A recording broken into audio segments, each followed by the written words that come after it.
Assalamualaikum warahmatullahi wabarakatuh, sahabat Dentalia. Kita jumpa lagi ya. Kali ini saya ingin menampilkan studi kasus ya. Jadi suatu kasus, salah satu contoh penggunaan Atsbar.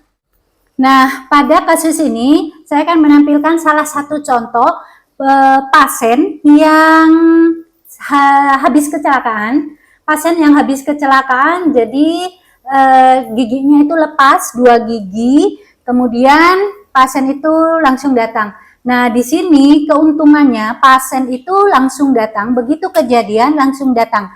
Jadi golden periodnya masih terjaga. Nah, pada golden period ini ada beberapa referensi yang mengatakan bahwa golden periodnya itu 2 jam. Jadi 2 jam itu masih selnya masih hidup. Jadi kalau dikembalikan nanti insya Allah dia bisa hidup lagi di dalam rongga mulut.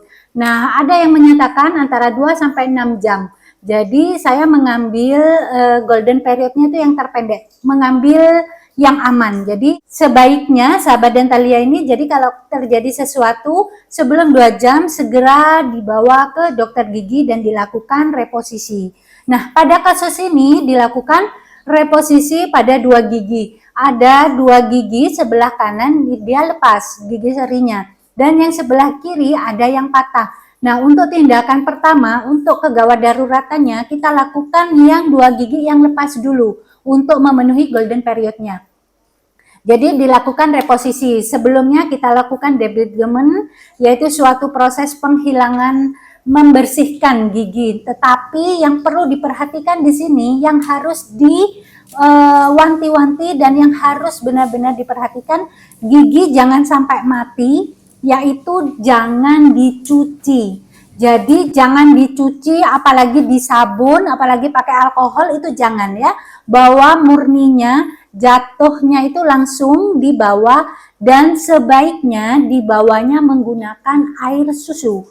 Air susu kalau ada itu yang bagus memang yang murni. Susu sapi, susu kambing boleh yang murni, kalau nggak ada pakai susu kotak. Seperti itu cukup membantu, atau kalau nggak ditaruh di bawah lidah, di kulum, atau direndam dengan air liur. Itu akan memperpanjang usia sel-sel gigi yang copot tadi, yang tanggal tadi ya. Jadi segera bawa, dan nanti biar dokternya yang membersihkan dengan tekniknya. Yang penting sudah direndam di air susu. Jadi direndam dulu di air susu itu, kemudian kita lakukan persiapan kepada pasiennya. Ya, yuk kita mulai lihat video ini dalam proses reposisi gigi ini. Jadi setelah giginya ini dibersihkan, kemudian direndam di airnya, air susunya tadi, kemudian kita lakukan pembersihan luka pada rongga mulutnya dan pada sekitarnya. Nah, di sini kita lakukan menggunakan cairan H2O2 ini untuk menghilangkan debris-debris atau kotoran-kotoran yang nempel. Nah, pada video ini dia akan nampak adanya busa, gelembung-gelembung itu dia artinya mengikat debris yang kotor tadi. Nah, setelah dilakukan itu, kemudian kita lakukan netralisasi menggunakan beset, cairan beset ya. Nah, dengan menghilangkan sisa-sisa debris dan sisa-sisa H2O2-nya tadi, kita menggunakan beset. Kemudian setelah itu kita lakukan penyemprotan menggunakan betadine, antiseptik yang sering digunakan pada rongga mulut yaitu betadine. Nah, pada betadine itu kita lakukan penyemprotan supaya apa? Menghindari trauma terlalu banyak. Setelah itu baru dilakukan kuretase pada soketnya, kuretase pada bekas pencabut, pada bekas lubangnya yang lepas tadi ya, gigi yang lepas tadi, soketnya itu namanya soket. Kita lakukan kuret supaya apa? Membersihkan daerah jaringan yang di dalam dan membuat luka baru. Jadi itu tujuannya mengeluarkan darah lagi. Memang sengaja untuk membuat luka baru lagi supaya apa? Supaya bisa menyatu dengan gigi yang sudah tanggal tadi. Jadi gigi yang sudah tanggal nanti diharapkan nanti akan gigi yang tanggal tadi diharapkan akan memiliki ikatan lagi, akan terjadi proses saling mengikat satu sama lain antara soket dengan giginya. Diharapkan nanti sel-sel dari gigi yang masih hidup itu terus bertambah, sel-sel yang baru terjadi regenerasi. Di situ diharapkan nanti giginya cekat lagi. Setelah dilakukan kuretase, di situ kemudian gigi yang sudah direndam di air susu tadi itu kemudian dibilas. Tadi sudah dibersihkan ya debris-debrisnya, kita lihat secara seksama. Kalau sudah bersih, kemudian kita bilasnya dengan air susu. Nah, air susu tadi dibilaskan kepada gigi yang mau dimasukkan, dikembalikan ke soketnya. Kemudian kita kembalikan ke soketnya, dan di sini pada kasus ini diuntungkan karena giginya itu ada yang bengkok sedikit akarnya. Jadi ini akan mengunci nanti ya. Diuntungkannya pada saat fiksasi nanti. Tetapi pada saat pemasangan di sini sedikit kesulitan karena masuknya itu tidak lurus. Jadi masih harus dicari-cari jalannya supaya kembali ke posisi semula. Jadi soketnya itu persis ukurannya sama dengan giginya, sama dengan akar gigi dan baik ukuran maupun bentuknya, karena ini memang masih baru ya. Nah, setelah dilakukan reposisi kemudian kita kembalikan, kita lihat, kita goyang-goyang sedikit sampai benar-benar pada posisi gigi itu benar-benar yang paling fix, paling cekat, paling retentif, tidak bisa digoyangkan lagi. Nah, disitulah berarti sudah munci, sudah kembali ke posisi semula. Jadi setelah dilakukan reposisi baru kita gunakan arch bar. Jadi kawat ini namanya arch bar yang berfungsi untuk mengikat, memfiksasi, menstabilkan susunan gigi supaya tidak bergerak. Nah, ini dilakukan menggunakan wire, menggunakan kawat. Dan di sini dilakukan fiksasi dari yang paling ujung ya, dari yang paling ujung kanan kiri itu kita ikat dulu, kita fiksasi. Yang sebelumnya diukur dulu ya. Kemudian minimal kalau gigi yang lepas itu gigi 1 dan 2 di depan ya, seri 1 2 atau incisif 1 2, minimal P1 P2 itu kena arch bar, ada fiksasi untuk arch barnya. Lebih bagus lagi kalau sampai ke molar, ke geraham, itu akan lebih retentif, lebih fix gitu ya. Nah, setelah dilakukan fiksasi di ujung-ujungnya kanan kiri, baru kita jalan pelan-pelan ke depan. Nah, dilakukannya harus dengan lembut, pelan-pelan, tapi cekat ya, tapi retentif. Jadi supaya tidak menambah trauma kepada gusi-gusi yang lain. Nah, pada saat yang gigi yang lepas tadi kita tes lagi, kita lakukan double check retentifnya ya, retensinya itu sudah benar-benar klop apa enggak.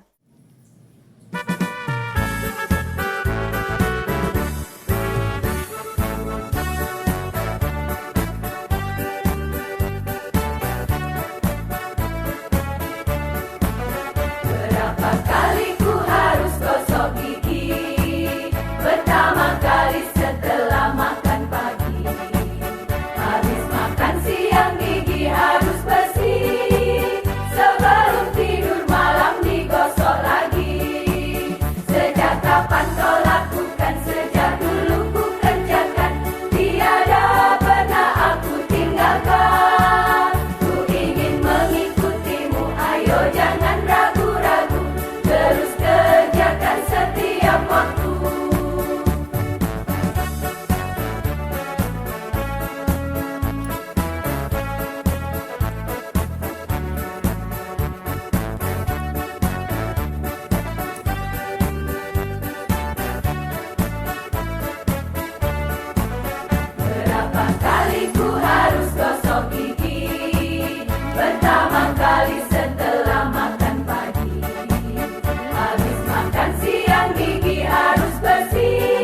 kemudian kita seretin lagi ya, kita perkuat lagi putarannya supaya benar-benar cekat antara atsbar dengan giginya.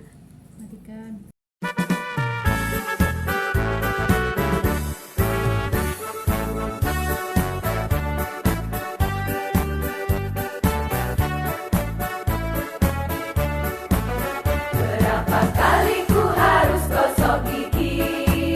Pertama kali setelah makan pagi. Habis makan siang gigi harus bersih. Sebelum tidur malam digosok lagi. Sejak kapan kau lakukan? Sejak dulu ku kerjakan. Tiada pernah aku tinggalkan. Ku ingin mengikutimu, ayo jangan ragu-ragu. Terus kerjakan setiap waktu.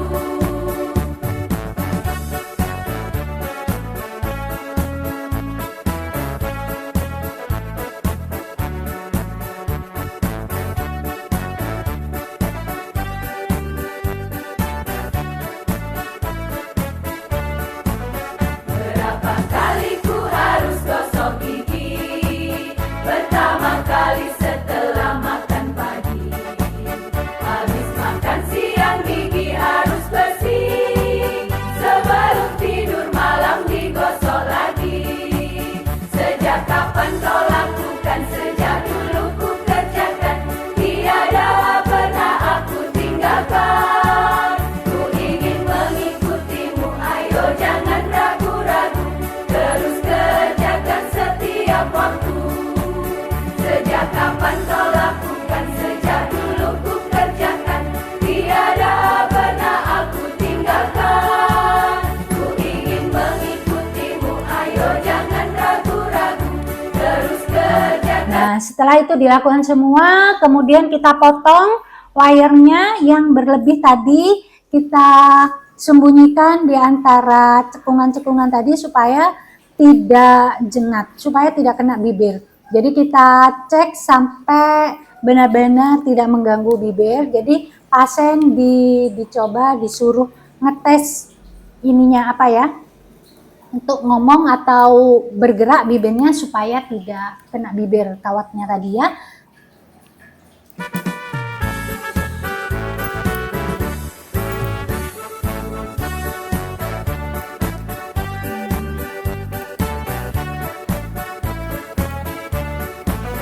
Berapa kali ku harus gosok gigi? Pertama kali setelah makan pagi. Habis makan siang gigi harus bersih. Sebelum tidur malam digosok lagi. Sejak kapan kau lakukan? Sejak dulu ku kerjakan. Tiada pernah aku tinggalkan. Ku ingin mengikutimu, ayo jangan ragu-ragu. Terus kerjakan setiap waktu.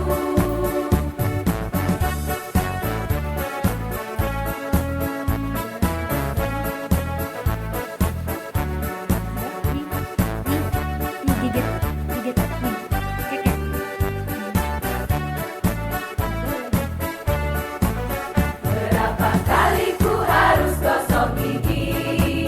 Pertama kali setelah makan pagi.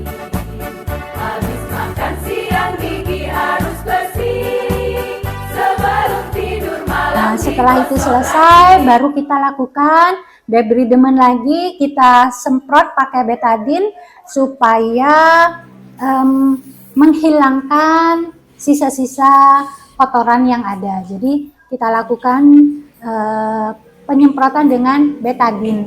Nah, setelah itu selesai semua, baru kita berikan edukasi dan kita berikan rekomendasi atau petunjuk dari dokter apa saja yang boleh dan yang tidak boleh. Jadi kalau sudah menggunakan atsbar ini, intinya itu dibuat gigi tidak bergerak sedikit pun, dijaga supaya tidak bergerak. Apa saja yang harus dilakukan? Untuk 1, 2, 3 hari ini makan yang lunak-lunak dulu, seperti bubur, seperti itu, dan jangan menggunakan gigi depan. Karena ini fiksasinya bagus, masuknya reposisinya itu bagus, ini diprediksikan tidak terlalu banyak perubahannya nanti kegoyangannya, jadi cukup pakai 1 arch bar. Jika kegoyangannya itu banyak gigi atau pergerakannya banyak atau kerusakan jaringan penyanggahnya seperti tulangnya itu banyak, itu nanti bisa arch barnya atas bawah. Bisa atas bawah, kemudian atas bawah itu difiksasi, tidak bergerak lagi, tapi kesulitan untuk makan. Nah, karena kasusnya ini fiksasinya kita nilai, kita lihat, kita nilai cukup 1 arch bar aja, jadi cukup yang atas saja. Jadi yang atas saja cukup pakai arch bar dan masih bisa digunakan makan. Tetapi untuk 1-3 hari ini makannya yang halus dulu, yang lembut seperti bubur, tapi jangan yang lengket. Boleh mau di jus boleh, silahkan. Dan komposisinya tetap harus seimbang dan lengkap ya makannya, supaya tidak lemes. Setelah 3 hari nanti kita lihat lagi. Jadi 1-3 hari ini sebaiknya kontrol ke dokter tiap hari. Jika tidak terlalu goyang, cukup hari pertama saja dan hari ke-7. Nah, nanti kita lihat perkembangannya. Kalau fiksasinya bagus, di hari ke-3 itu bisa sudah bisa makan pakai nasi. Makanan yang lain, tapi yang depan jangan. Yang depan jangan dulu. Gigi yang goyang jangan dibuat gigit, jangan buat ngunyah, jangan digunakan apa-apa ya. Nah, sekarang bagaimana cara membersihkannya? Cara membersihkannya, untuk gigi yang belakang kita sikat gigi seperti biasa. Untuk gigi yang bawah sikat gigi seperti biasa.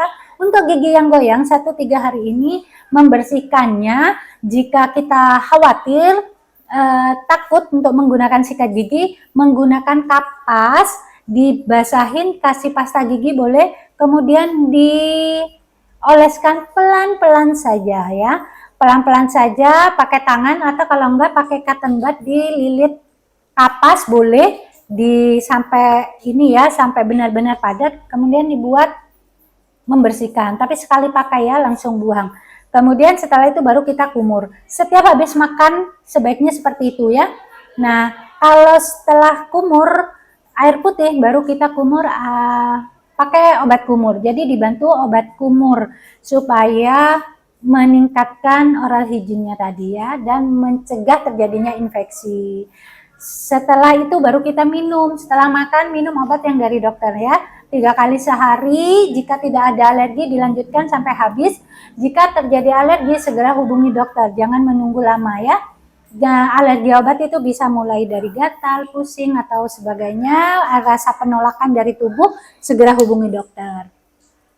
Jika tidak ada alergi, habiskan sampai habis sesuai petunjuk dokter ya.